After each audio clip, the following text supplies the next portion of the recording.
Bueno, muy buenas tardes a todas y a todos.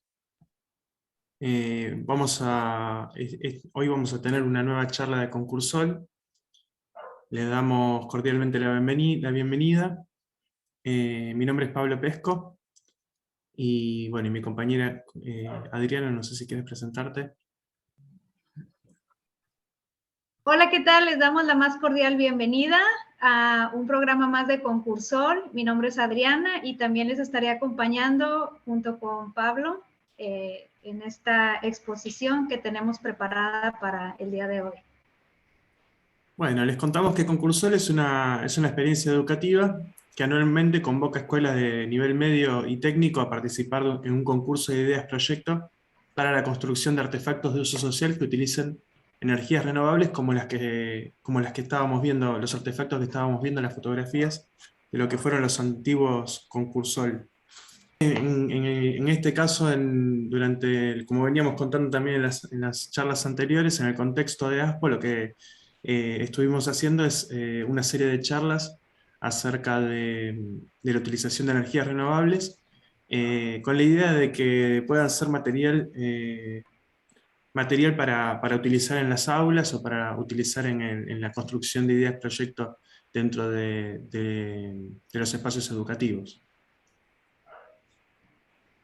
Sí, este material va a quedar disponible en el canal de YouTube del Ministerio, por si lo quieren consultar. Ya tenemos la serie de charlas de 2 semanas atrás cargada en el canal para que lo visiten. Así que comenzamos y presento a nuestro invitado, quien nos va a hablar del tema de energía de biomasa. Él es el licenciado Javier Gómez Insausti, licenciado en Ciencias del Ambiente, es docente y consultor ambiental. Actualmente es director de la carrera de Ingeniería Ambiental de la Facultad de Química e Ingeniería de la Universidad Católica Argentina. Bienvenido, Javier, un gusto saludarte. Adriana, muchas gracias. Gracias, Pablo. Muy buenas tardes a todos y a todas. Gracias por conectarse. Espero que les guste y que les sirva la charla de hoy. Yo tengo la costumbre, desde que inició la pandemia, de pedirle a mis alumnos que prendan la cámara. Ustedes como docentes me comprenderán que a veces uno se siente un poco solo con esta nueva forma de acercarnos, ¿no? Que es la virtualidad, es maravillosa porque nos permite en un ratito estar todos juntos y también tiene esa cosa de que, bueno, a veces uno le habla a la fría cámara, así que a los que tengan ganas y quieran, por lo menos para sentirme un poquito más acompañados, si la conexión se los permite y no se les cuelga demasiado, si quieren prender la camarita, mejor. Yo les voy a compartir ahora la presentación. El material, seguro, no sé si después el PDF lo distribuyen, Adriana, pero yo lo dejo a disposición para quien lo necesite. Hoy vamos a hablar un poco de lo que son las energías a partir de la biomasa.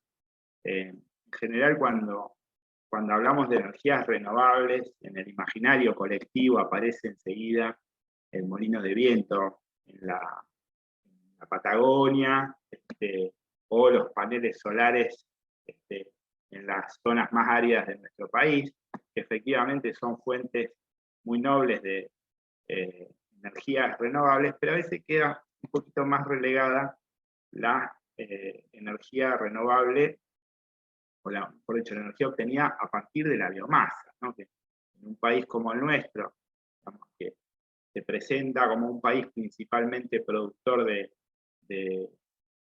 alimentos, de cereales, inclusive de cultivos, parecería, digamos, que la opción de la energía de biomasa debería estar en el menú de oferta que tenemos para la diversificación de la matriz energética dentro de los primeros puestos, y efectivamente así es, hay que decirlo, ¿no?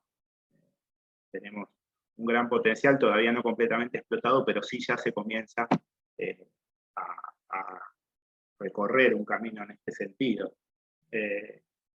Primero, tener presente esto. Hay una cosa por la que voy a pedir disculpas anticipadas. estuve toda la tarde intentando buscar mis lentes y no los encontré.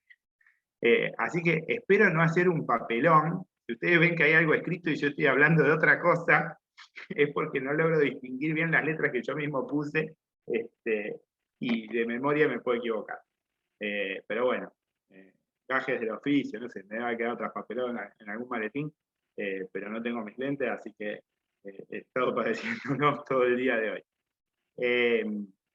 La actividad agropecuaria y el manejo adecuado de los residuos pueden contribuir a la producción o conversión de los residuos animales y vegetales. Nuestra zona particularmente presenta en ese sentido una diversidad de proyectos interesantes, digamos, que apuntan a la puesta en valor de la biomasa. Inclusive después les voy a comentar algunos ejemplos que tenemos de aplicaciones en la industria que exceden todavía por largo solo la producción de energía. En distintas formas de energía, durante la digestión anaeróbica de la biomasa, se produce biogás, digamos que es, como seguramente muchos de ustedes sabrán, digamos, el resultado de la descomposición de la materia orgánica en condiciones de anaerobiosis. De esto vamos a hablar después un poquito más. Y justamente lo que permite es, digamos, funcionar como una especie de pila, ¿no? Como un reservorio energético, porque no va a... La materia orgánica no redunda en su forma más estable, más oxidada, como puede ser en el caso de la reducción aeróbica. De esta forma, la digestión anaeróbica permite disminuir la cantidad de materia orgánica contaminante. Por supuesto, es un método de tratamiento de las corrientes residuales, líquidas y sólidas, pero además estabiliza la materia orgánica, la transforma, digamos, al digestato en un compuesto de alto valor, de contenido de nitrógeno, digamos, de producto, digamos, que puede volver a ingresar al circuito productivo y ya sustituir, digamos, fuentes fósiles no solamente de energía, sino también de aplicaciones de productos como, por ejemplo, fertilizantes, con lo cual aparece también con un atractivo en ese sentido, pensando en un complemento, digamos, para el sólido conformado. Y por supuesto, lo que decíamos antes, producir energía en forma de gas o en forma de biogás. Bueno, respecto de la biomasa.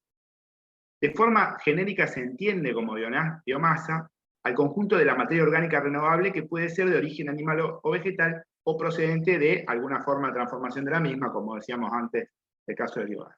Primaria es cuando procede de la fotosíntesis y secundaria si procede de seres vivos que utilizan la biomasa prima, ¿no? Esto de proceder a la fotosíntesis, porque no necesariamente tienen que ser vegetales, también podría ser el caso de cultivo de algas o cianobacterias o lo que fuera. ¿Sí? En materia de, por ejemplo, ¿dónde están las principales fuentes de biomasa que podríamos salir a aprovechar?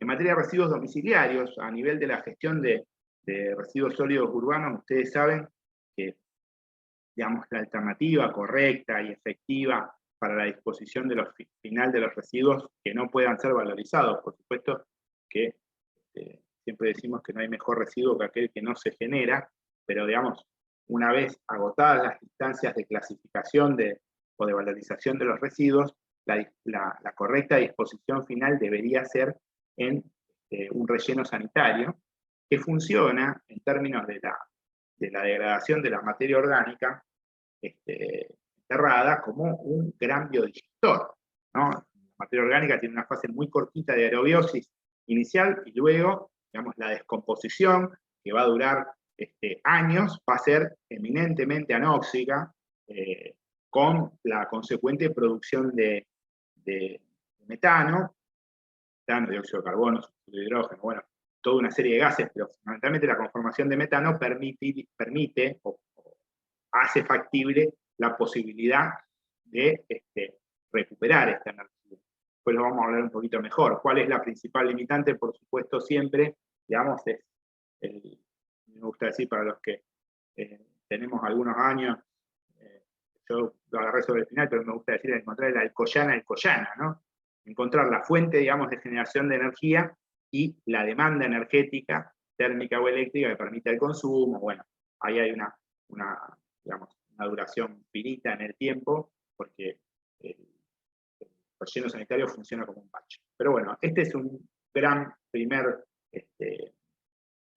campo, digamos, donde deberíamos aprovechar la energía disponible. Hay proyectos, algunos activos, otros, bueno, en stand-by. En su momento, cuando surgieron los Renovar, acá para el relleno sanitario de Ricardones, que es donde se dispone los residuos de Rosario, se adjudicó un proyecto, digamos, de la implementación de una central de generación de energía, digamos, a partir del biogás colectado del relleno. Después, bueno, el proyecto fracasó o está ahí congelado, nadie sabe qué es lo que pasó, pero bueno, hay alguna posibilidad ahí, lo mismo en el SEAMSE, tiene que haber una escala que permita recuperar, son inversiones en general de mucho volumen, con lo cual, digamos, y una explotación acotada en el tiempo, digamos, porque el relleno va a generar biogás en tanto y en cuanto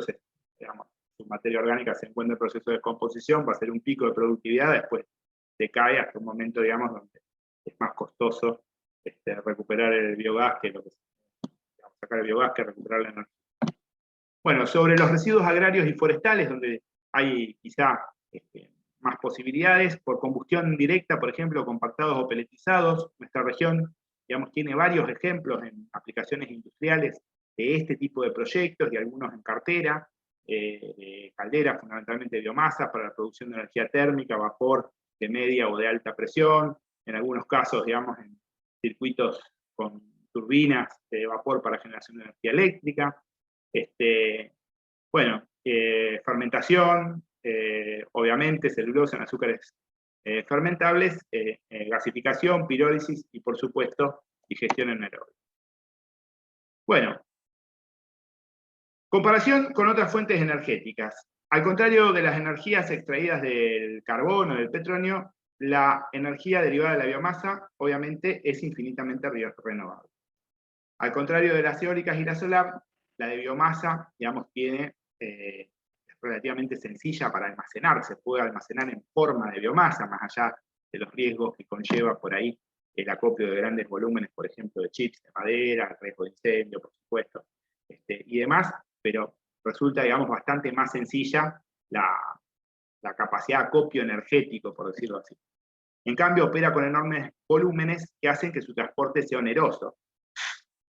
Esto siempre, digamos, es un factor, por eso decía antes que es muy importante encontrar la fuente de generación y de consumo, digamos, cuando ingresa la variable del flete para el transporte de este material, digamos, que ocupa un enorme volumen, tanto en términos económicos como en términos ambientales, digamos, la utilidad de la aplicación empieza a disminuir. Entonces, esto hay que tenerlo muy presente, siempre se intenta, digamos, que este tipo de aplicaciones sean recuperadas en el sitio donde se genera, lo cual en términos ambientales también es un criterio de optimización.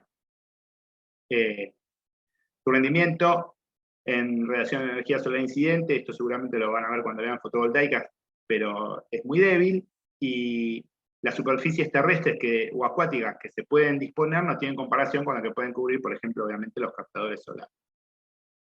Acá un poco vemos la evolución de las renovables, digamos, en términos del crecimiento, digamos, de la potencia instalada y la participación de las distintas renovables y la térmica. Hace unas semanas atrás yo participé de un congreso donde alguien que hablaba de este tema decía que, digamos, por primera vez en los próximos años van a ser más los proyectos, digamos, de energías renovables que se financien en el mundo que los de no renovables. Pero igualmente, digamos, el ritmo de participación sigue siendo llamativamente lento, digamos, respecto de las pretensiones que se tienen, por ejemplo, para llegar a los objetivos planteados en términos de la reducción de gases de efecto invernadero. Bueno, ahora en poquitos días arranca la COP26 en Glasgow, ¿no? También va a haber una discusión muy fuerte que quizá traiga alguna modificación en términos de los mecanismos de financiación financiamiento, de transferencia de energía, de tecnología, capacidad de acceso a crédito, pero creo que también más allá de esto tiene que haber una discusión, siempre digo, de una agenda local de renovables, ¿no? A veces de bendito cambio climático, que yo siempre digo que es el paradigma de nuestros tiempos modernos en términos ambientales. Está muy bien que así sea, es muy sano que así sea, pero a veces, digamos, yo digo como caballos de Troya, en esa noble, digamos, ese noble principio de la preservación, ni más ni menos, digamos, que el equilibrio climático global, a veces se esconde también, ¿no? Como el forzamiento de la transferencia o la venta llave en mano de tecnologías que son foráneas, ¿no? Con a veces mecanismos de casi que a uno lo mantiene cautivo en términos tecnológicos, en términos de crédito. Bueno, me parece que hay que dar una discusión acá muy grande de cómo hacemos para adaptar la necesidad de la incorporación de renovables a la ciencia, la tecnología que tenemos disponibles, a la capacidad instalada que tenemos acá. No hablo en términos de energías renovables, sino en términos de producción de equipamiento, que es muy, muy importante. Bueno, biodigestores, un poco en términos de la energía de la biomasa, probablemente la tecnología más versátil, de mayor capacidad o mayor adaptación a prácticamente cualquier escala. Podemos pensar desde un biodigestor de escala doméstica, por ejemplo, para la disposición de nuestros residuos orgánicos, nuestras aguas negras, hasta un biodigestor de escala industrial con capacidad de generación de energía eléctrica para consumo propio y el excedente, digamos, conectado al mercado eléctrico mayorista. Esta particularmente, esta foto, es un proyecto creo que en Misiones. ¿Qué es el proceso de biodigestión? Cada vez que nosotros tenemos algún proceso industrial o urbano que involucre de alguna manera materia orgánica, digamos, tenemos como resultado casi siempre, más allá del producto deseado, un producto no deseado que es la corriente residual, líquido sólida, cargada de materia carbonada, materia orgánica, ¿sí? Que es una fuente de alimentos para el desarrollo de la población microbiana, ¿no? Por tanto, digamos, cualquier solución tecnológica que se busque para el acondicionamiento de un efluente líquido o de una corriente residual sólida de naturaleza orgánica involucra un tratamiento microbiológico. Digamos, la replicación en condiciones controladas de una situación que naturalmente se va a dar, la materia orgánica se va a descomponer, lo querramos nosotros o no, digamos, siempre se descompone la materia orgánica, el tratamiento, digamos, previo lo que hace es justamente, digamos, controlar las condiciones del contorno e intentar fomentar un tipo específico, digamos, de proceso microbiológico y a una determinada velocidad, ¿no? Digamos, que es un poco también la clave y con un determinado resultado. Nosotros tenemos que llegar a condicionar una corriente líquida, digamos, o una corriente sólida para que pueda ser dispuesta correctamente en un cuerpo superficial o en un área, digamos, en un predio, en un terreno, sin que esto suponga o represente un riesgo, digamos, para las condiciones ambientales, digamos, del medio en el que se va a disponer. Esto es crucial. Tenemos, yo siempre digo, dos grandes autopistas. La autopista de los tratamientos aeróbicos, donde lo que vamos a intentar hacer es, digamos, forzar a que las condiciones de degradación de esa materia orgánica sean de aerobiosis completa, digamos, una determinada dosis, concentración de oxígeno. No me voy a poner a hablar de eso, porque no es el objetivo de la presentación de hoy, pero sí, digamos, tiene una determinada cinética, es el proceso el que primero se da, el que más comúnmente se da, básicamente porque el oxígeno está muy presente, digamos, en la atmósfera y funciona de alguna manera como un inhibidor del desarrollo de bacterias anaeróbicas, y Y cuando yo pretendo esto, replicarlo a un tratamiento, tengo que asegurar una cierta concentración de oxígeno, una cierta concentración de agitación, de temperatura, y voy a intentar fomentar que el proceso sea siempre, digamos, de aerobiosis, que no se termine el oxígeno a lo largo de todo el tratamiento para que el tratamiento llegue a un punto de salida, digamos, que yo considere aceptable. ¿Qué característica tiene? Digamos, es un proceso, en términos, digamos, de la energía involucrada, es un proceso exotérmico de liberación de energía con un producto final estable, que es fundamentalmente dióxido de carbono y vapor de agua, para decirlo de formas muy extremadamente simplificadas. Si hay un profesor de química, un profesor de biología, le pido las disculpas del caso, es solo con fines de hacer más cortita y más práctica la presentación. Y luego tenemos el proceso anaeróbico, donde lo que se busca es una condición completamente distinta. Justamente intentamos, digamos, que rápidamente nuestra materia orgánica ingrese a una zona de condiciones de anoxia, digamos, en ausencia de oxígeno.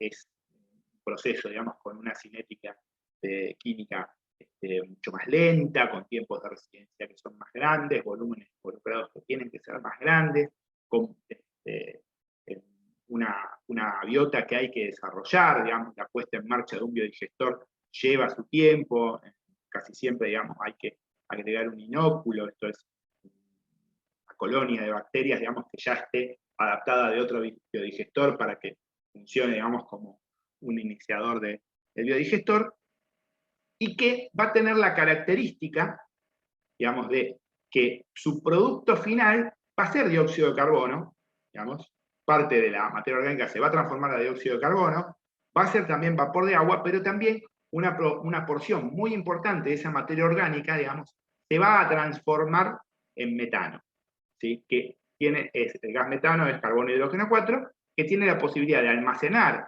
en los enlaces carbono e hidrógeno una energía disponible para cualquier proceso de combustión.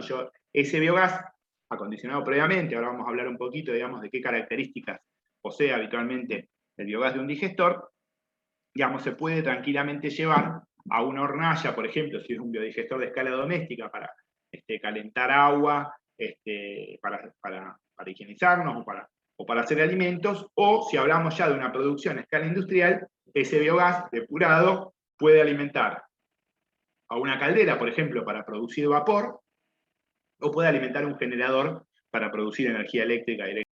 Bueno, esto de los procesos aeróbicos, un poco me había adelantado antes, son procesos realizados por diversos grupos de microorganismos, especialmente bacterias y protozoos, que en presencia de oxígeno actúan sobre la materia orgánica disuelta, transformándola en productos finales inocuos y en materia celular, ¿no? Biomasa, bichitos, digamos, desarrollados. Esa foto que se ve ahí es de un proceso que se llama proceso de lodos activados, donde lo que se hace justamente, digamos, en un volumen chiquito, se pone una enorme concentración de aire disuelto, disponible, digamos, una agitación muy fuerte y una recirculación de un barro de biomasa, digamos, concentrado, para hacer que la cantidad de bichos o la cantidad de bacterias, digamos, por centímetro cúbico sea mucho mayor que si el proceso, digamos, fuese un proceso directo, digamos, se descalza lo que sería el tiempo de retención hidráulica con el tiempo de retención media celular, se le da mayor estadio a los microorganismos dentro del digestor, y esto permite tener una biomasa, digamos, más adulta, con más capacidad, digamos,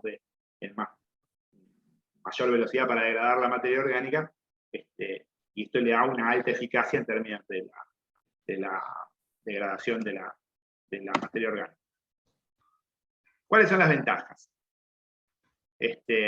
Son fáciles de operar, tienen bajo capital de inversión, los biodigestores son más costosos, no genera olores molestos, esto es una cosa muy crucial, digamos, si hay olor, significa que en algún punto el proceso está siendo anaeróbico, reduce la cantidad de coliformes fecales y por lo tanto de organismos patógenos, y produce un sobrenadante clarificado con una bajísima DBO5. La DBO5 es la demanda biológica, la demanda bioquímica de oxígeno, con pocos sólidos y con poco fósforo, ¿sí? ¿Cuáles son las desventajas? Bueno, tiene un alto consumo energético, por tanto, digamos, un elevado costo de operación, no son tan sencillos para diseñar, y fundamentalmente producen una enorme cantidad de sólidos. Digamos, los biodigestores producen una gran cantidad de barro, digamos que ese barro, los biodigestores, los barros activados, esto quise decir, produce una gran cantidad de lodo, que es ni más ni menos que los microorganismos, digamos, que estamos desarrollando en el propio reactor, en el propio tanque de barros activados, que tienen ciertas dificultades para ser tratados, digamos, es difícil disminuir la humedad de este barro, y bueno, tienen todos los problemas asociados a la gestión del sólido, ¿no? Estamos hablando siempre en términos del tratamiento industrial. Bueno, procesos anaeróbicos. La digestión anaeróbica es un proceso biológico complejo y degradativo, en el cual gran parte de los materiales orgánicos de un sustrato, como pueden ser los residuos animales y vegetales, se convierten en biogás. Una mezcla de dióxido de carbono y metano con trazas de otros elementos, ahora vamos a ver de cuáles y por qué son tan problemáticos, por un consorcio de bacterias que son sensibles o completamente inhibidas por el oxígeno y sus precursores. Por eso la importancia, digamos, de la aislación del digestor. Y ahí vemos un colector de biogás y un digestor rural. Digamos, ¿qué es el biogás? La mezcla gaseosa formada principalmente por metano y dióxido de carbono, pero también diversas impurezas.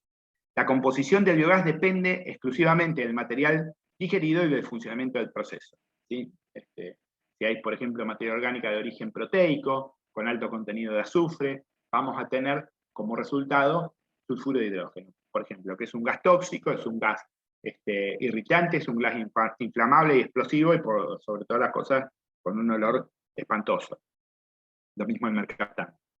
Diabono. Depende en gran medida del tipo de tecnología y de las materias primas utilizadas para la digestión. Durante el proceso anaeróbico, parte de la materia orgánica se transforma en metano, por lo que el contenido de materia orgánica es menor que el de las materias primas. Bueno, acá un poco las características del biogás. Esto depende mucho del tipo de biodigestor que tenga, de la materia orgánica que estoy tratando, ¿sí? Pero ahí tienen algunos equivalentes interesantes, digamos, como para ver por qué aparece tan atractivo, digamos, como una fuente de energía, ¿no? Entre el 55 y el 70% de la composición del biogás es metano, que es la fracción aprovechable.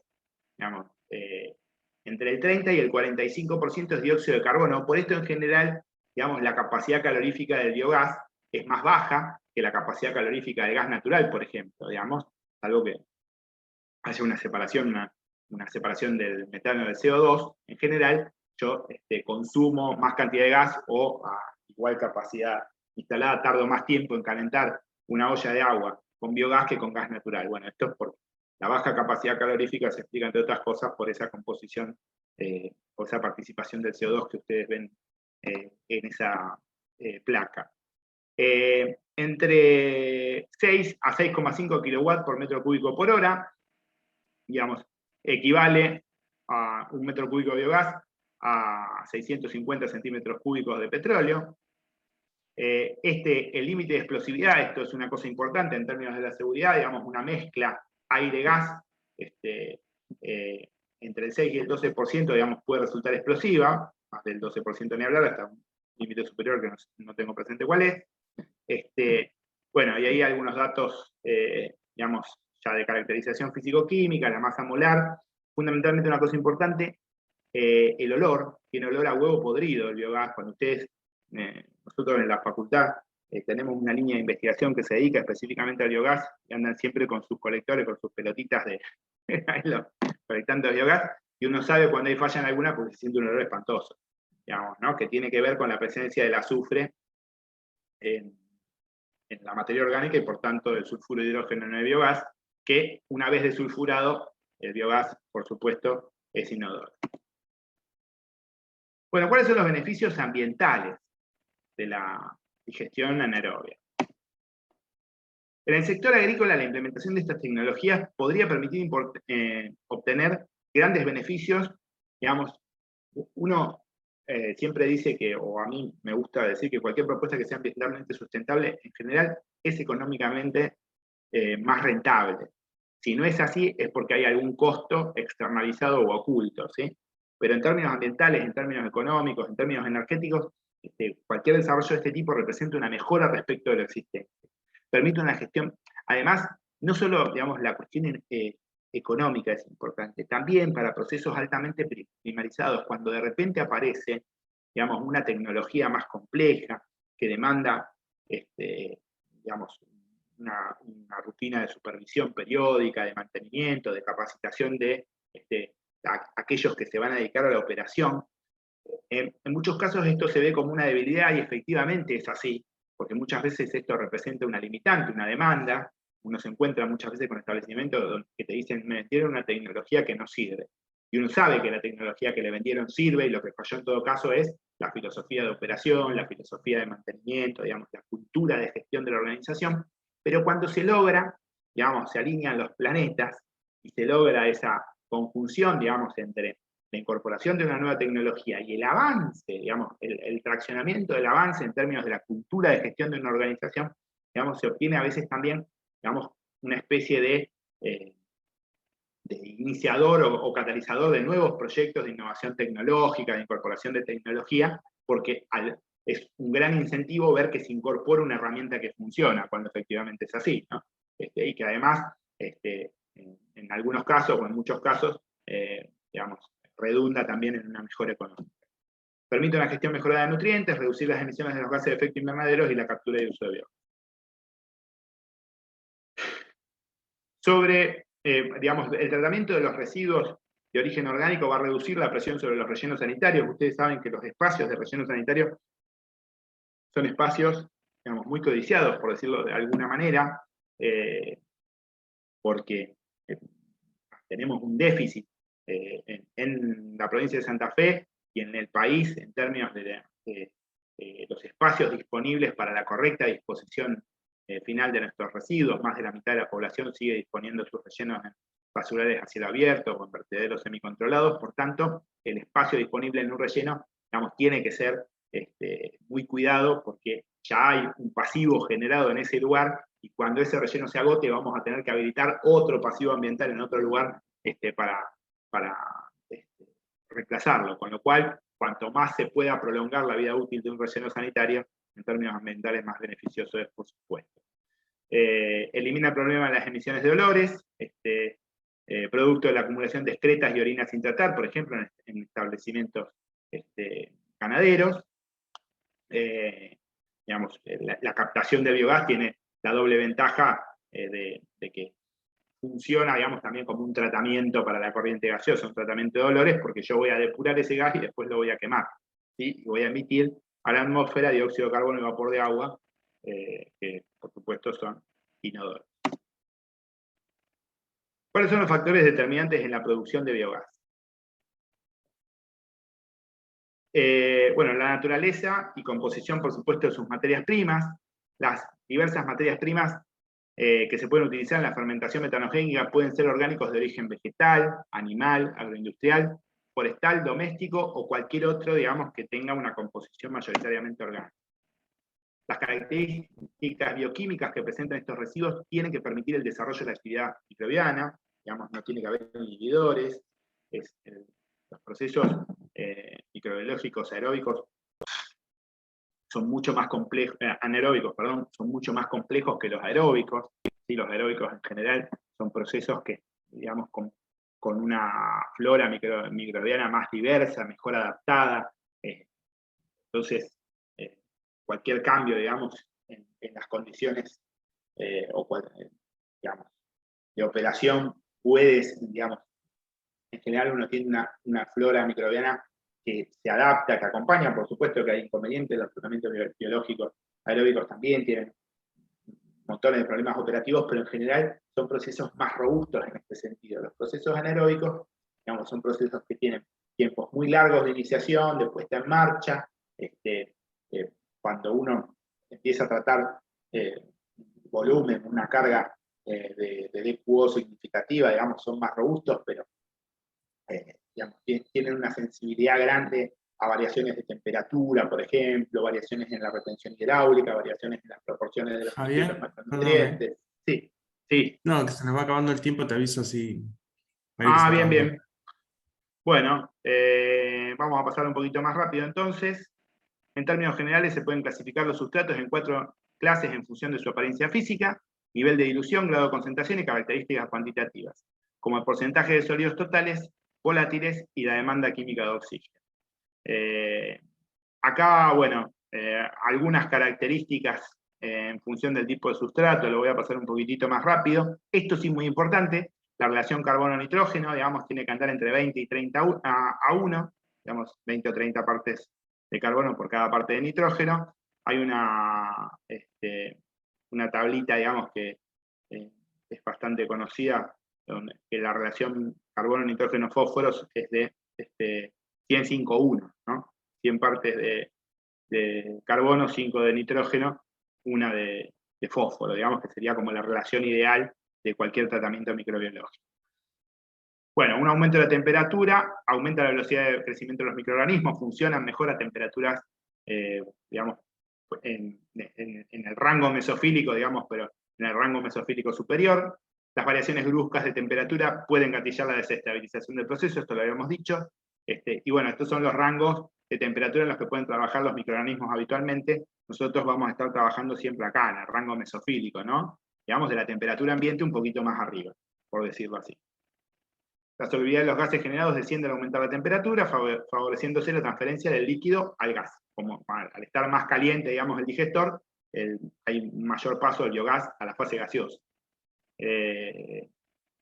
Bueno, ¿qué más? Los parámetros de diseño, si ustedes me permiten, lo voy a saltear un poquito rápidamente. Esto de la demanda de fósforo se los había dicho. El proceso de digestión anaeróbica es inhibida por la presencia de sustancias tóxicas en el sistema. Estas sustancias pueden formar parte de las materias primas o ser subproductos de la propia actividad metabólica. A veces la actividad metabólica genera inhibidores, por eso, digamos, en términos de la supervisión y control, los biodigestores, por lo menos a escala industrial, son bastante complejos. En algunos casos, la magnitud del efecto tóxico de una sustancia puede ser reducido significativamente mediante la aclimatación de la población de microorganismos al tóxico. Esto es bastante común, el desarrollo, digamos, de una flora resistente. Si el tóxico va a ser una parte componente, digamos, por la característica de la materia orgánica que estoy tratando, lo lógico es adecuar la biomasa que tengo a la sustancia tóxica. Bueno, esto es muy técnico, habla sobre la agitación, no les voy a robar mucho tiempo con esto, pero digamos, sí, solo este título les voy a leer. La agitación aumenta la producción de gas y disminuye el tiempo de retención hidráulica por estas razones que están acá. ¿Cuáles son las aplicaciones de biogás? El uso más simple de biogás es para la obtención de energía térmica, como se puede ver en esta imagen. Acá se ven 2 pavas, digamos, que son calentadas por un mecherito, digamos, doble mecherito de un biodigestor. Los sistemas pequeños de biogás pueden proporcionar la energía calórica para actividades básicas como cocinar y calentar agua. También se pueden utilizar para iluminación. En algunos sistemas combinados producen principalmente calor y la electricidad secundaria. Otros sistemas producen principalmente electricidad y el calor residual se utiliza para calentar el agua del proceso. Acá tenemos un ejemplo en Timbúes, por ejemplo, de una planta que trata residuos líquidos, produce biogás, con ese biogás produce energía y con los gases de combustión de salida, digamos, del generador, precalientan el líquido que ingresan para trabajar a una mayor temperatura en el digestor. Las turbinas de gas se pueden utilizar para la producción de calor y energía con una eficiencia comparable a los motores de encendido por chispa y con bajo mantenimiento. Purificación rápidamente, básicamente se trata, digamos, de la remoción del sulfuro de hidrógeno. El sulfuro de hidrógeno es un gas altamente inflamable, muy tóxico y sobre todo supercorrosivo, digamos, se come cualquier instalación, por lo cual tiene que ser removido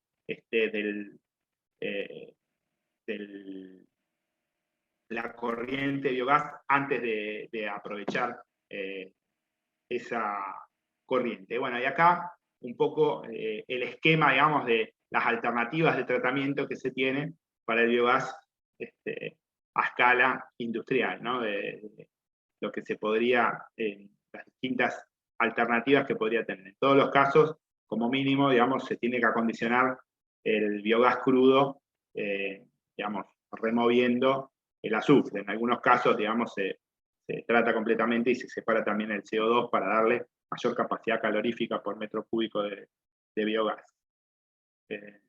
Perdón por el acelere del final, pero bueno, es un poco para cumplir también con los plazos pactados. No sé si hay alguna duda, alguna consulta. Espero que por lo menos en líneas generales se haya entendido. Bueno, muchísimas gracias. Sí, les pedimos disculpas que hoy, como empezamos a las 6, nos da un tiempo bastante acotado y yo creo que a las 7 ya se corta, así que también por eso queríamos dar tiempo también a consultas. Buenísimo la charla y todo este material vamos a hacer que quede accesible Y mi para... correo y mi contacto, por si alguno quiere ampliar información sobre algún tema que hayamos visto, con total libertad, que me consulten lo que necesiten o a través de ustedes, no tengo problema. Sí, muchísimas gracias, Javier. Incluso nos llegaron consultas sobre si pueden escribirte para que des una charla en alguno de los planteles, porque este tema es de interés también para los docentes. Les comenté Sí, que claro. por ahí tenemos tu email porque es un tema que está muy, muy en auge y quieren consultarte.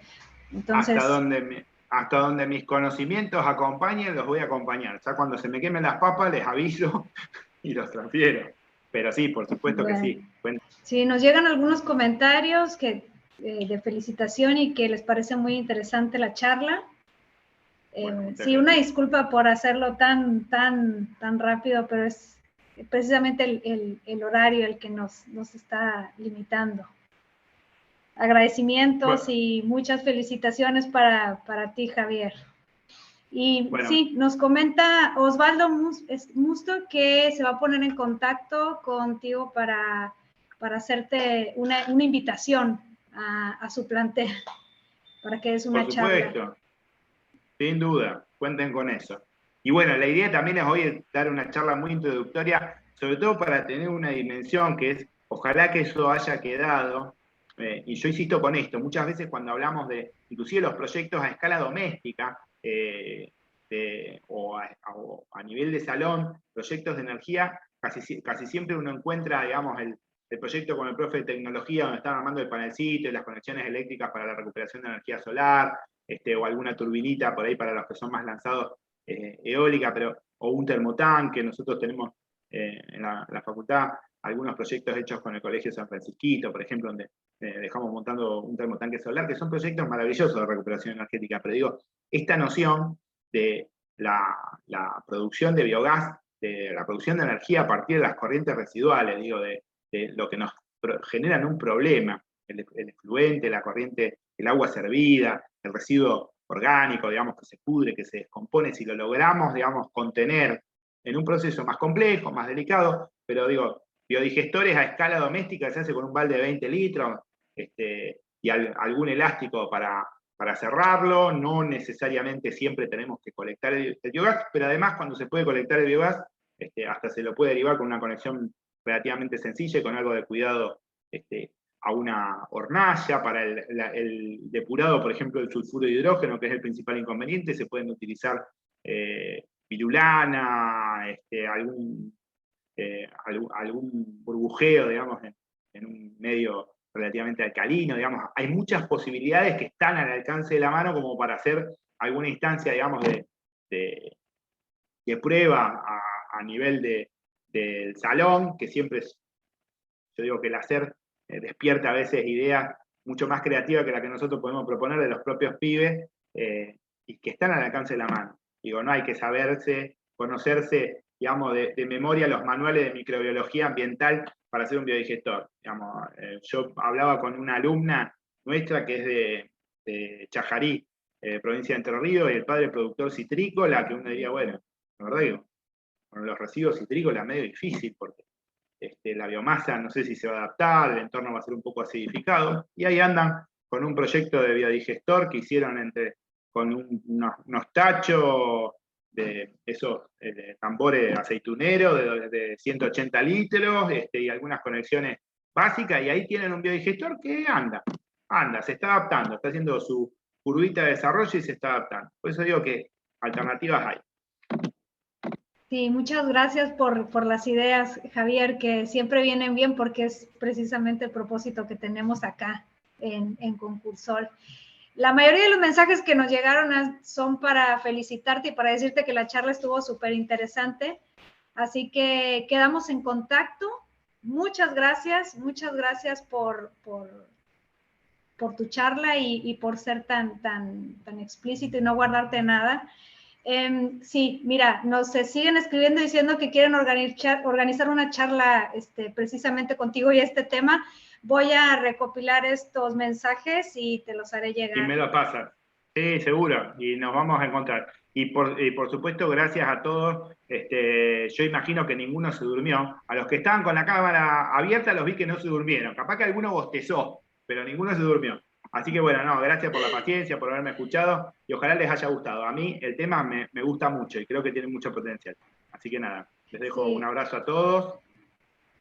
Perdón, tu contacto, no sé si se me ocurre también, por ahí así te pueden escribir o lo publicamos cuando publiquemos el video también, lo podemos dejar ahí. Totalmente. En la presentación, no sé si comparten el material, en la presentación de PDF está y agréguenla así en el video, no tengo ningún problema. Mi mail está para eso, así que en lo que los pueda ayudar, bienvenido sea. Bueno, te agradecemos nuevamente y nos siguen llegando los mensajes. Una disculpa que no alcanzo a leerlos todos, pero todos son de buenos deseos, excelente capacitación y muy clara la charla. Eso es lo que nos comentan en el chat. Gracias. Entonces, quedamos al pendiente y nos vemos en la próxima charla, el día de mañana que también tenemos. Perfecto. Bueno, muchísimas gracias, a todos. Javier. Un abrazo. Gracias, hasta luego. Nos vemos. Hasta luego.